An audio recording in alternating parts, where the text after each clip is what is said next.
nadadala niya yung nagiging mannerism niya. Yun na. So, paano mo natatanggal? Medyo nadadala ko na siya ng konti ngayon. Tagasita niyo po ako. Tagasita ko siya. Pag gumagano yung kamay ko, stay yung kamay mo. Unintentionally.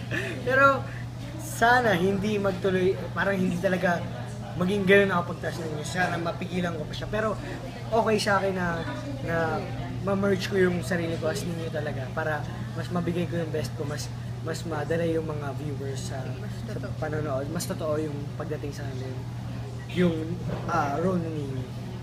Pero may binigay ba sa'yo para mga pointers para at least after mo mawala dun sa wala pa na. Walang binigay na pointers para ma-detach. Wala pa na character once na wala na yung taping. Wala pa.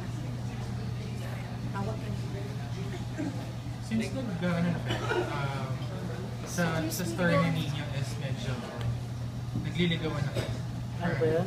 Nasa ganung part na yun. And sa prom, you know, everybody goes through that. In real life, is it like the same thing? Kami ni... Yes. Kami ni Bianca, friends kami, matali kami magkaibigan kasi dami namin talagang pinagsamahan simula workshops hanggang sa mga parowa. Would you date someone like you? Oo naman, kahit si Bianca, i-date ko siya. Kasi si Bianca yung, para sa akin, siya yung tao na mabait si Bianca, masaya ako pag kasama siya. Saka siya yung parang nagpapabago ng mood ko, lalo sa dating. Okay,